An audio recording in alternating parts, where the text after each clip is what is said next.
Welcome back to the deep dive. Really glad to be back. And I'm excited to dig into the next part of our source material. We're focusing on how to make those good habits actually last. Absolutely. We've made it to the final piece of the puzzle, the fourth law of behavior change.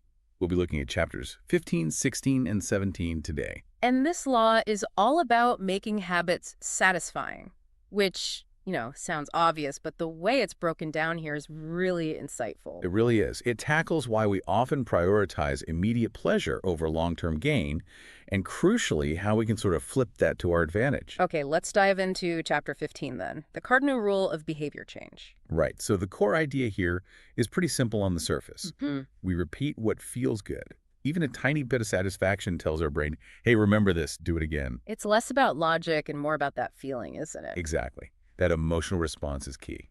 And the story about Stephen Luby and Karachi with the Safeguard soap, that's such a great illustration. Oh yeah, I loved that one. It wasn't just telling people to wash their hands for health reasons. Now, the key was the soap itself.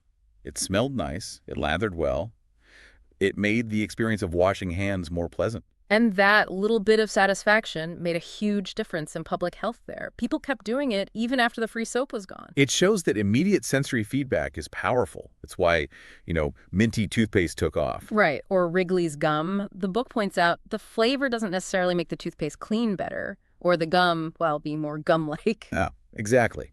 But it makes the experience satisfying. That fresh taste, that clean feeling it, provides an immediate reward. I totally get the anecdote about the wife switching toothpaste just because the other one tasted better. Yeah. Satisfaction wins. It boils down to this cardinal rule. What gets rewarded gets repeated. What gets punished, you avoid it. Simple as that. Positive feelings build habits. Negative ones tear them down. So the first three laws, making it obvious, attractive, easy, they get you to start the behavior. But this fourth law, making it satisfying, that's what brings you back tomorrow. It completes the habit loop. Okay, but then the chapter throws a wrench in the works, right? The whole immediate versus delayed reward thing. Yeah, this is critical. Our brains, they evolved in what the author calls an immediate return environment. Think ancient savanna actions had quick consequences. Find berries, eat now, see lion, run now. Precisely. But modern life, it's mostly a delayed return environment. We work hard now for a paycheck later. Study now for a degree years away, save now for retirement way down the line. Our wiring hasn't quite caught up, has it? It leads to this concept called time inconsistency. Basically, our brain values the present way more than the future. Which explains why bad habits are so tempting. The reward, smoking that cigarette, eating that junk food, is right now. The bad stuff happens later. And the flip side for good habits? The cost, like going for that run when you're tired or putting money aside, is immediate. The benefits, often far off. So the rule gets an update. What is immediately rewarded is repeated.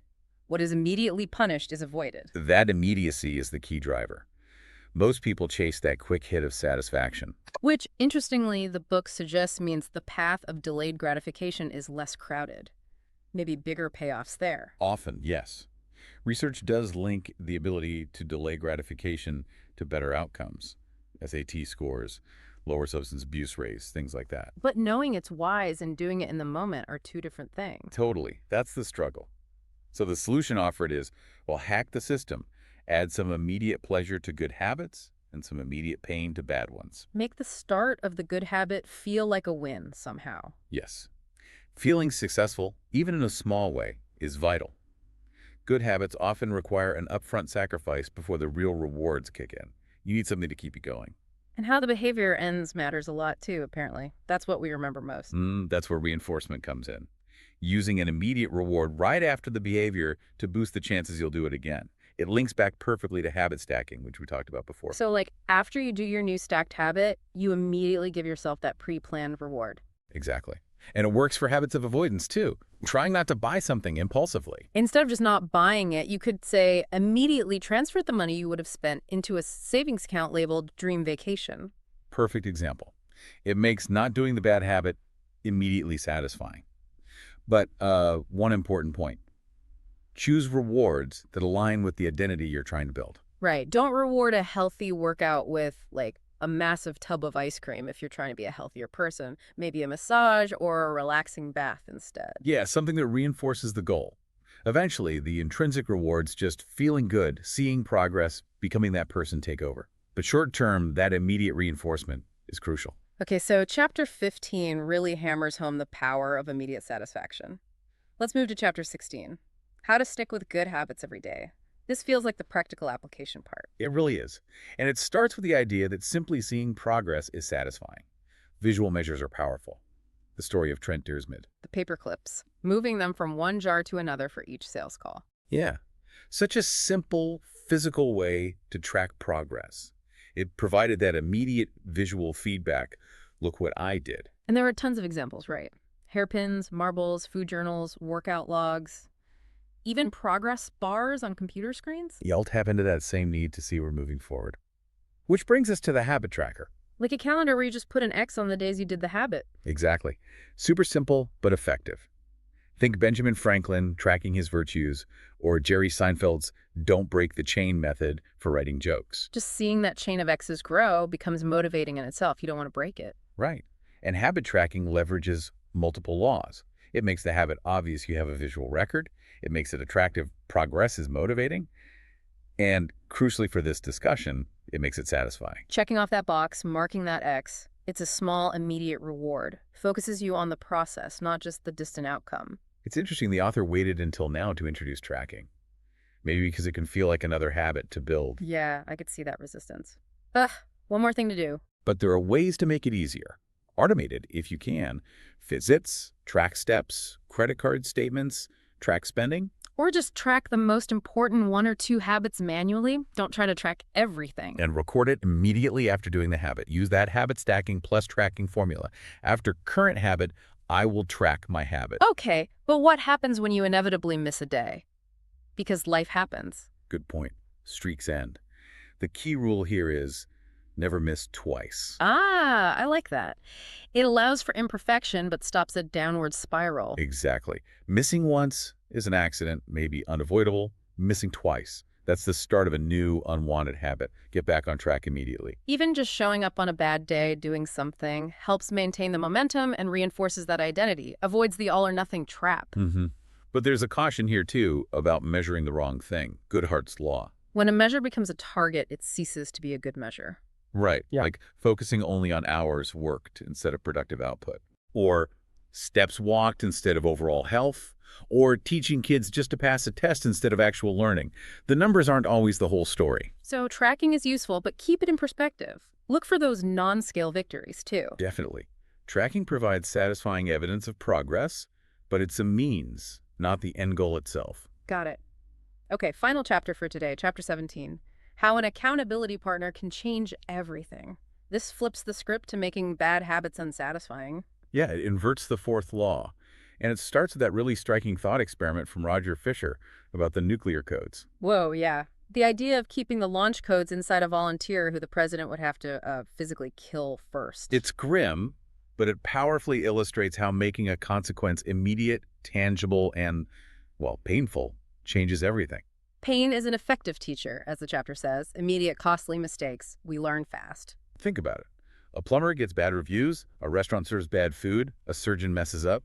The consequences can be swift and severe in some fields. But with many of our bad habits, the negative consequences are delayed or vague. That's why we repeat them. They serve some immediate purpose. So, to break them, we need to speed up the punishment. Make the consequence hit now. Think late fees or grades being tied to class attendance. The consequence needs to fit the crime, so to speak, and be immediate and concrete. Right. Which leads directly to the idea of a habit contract. Like a formal agreement to add an immediate cost if you slip up on a bad habit. Exactly. The book uses seatbelt laws as a kind of social contract. We agree on the behavior, and there's a penalty if you don't comply. A personal habit contract does the same thing, just for you. You write down your commitment, the punishment for failing, and usually get someone else involved as an accountability partner. They might even sign it with you. The example of Brian Harris and his weight loss contract is pretty detailed. Yeah, specific daily habits. And if he failed, the punishments escalated, like having to dress up fancy every day, pay his trainer extra. And give money to his wife for failing. Signing it makes it serious. It raises the stakes. But even without a formal contract, just having someone you report to helps, right? Like Margaret Cho doing a song-a-day challenge with a friend. Definitely. The immediate cost becomes social. You don't want to let them down or look unreliable or lazy. That taps into something deep, doesn't it? our desire to look good in front of others. Thomas Frank's automatic "I overslept" tweet is another clever use of that. It really is. We care what people think. That's why accountability partners and contracts work.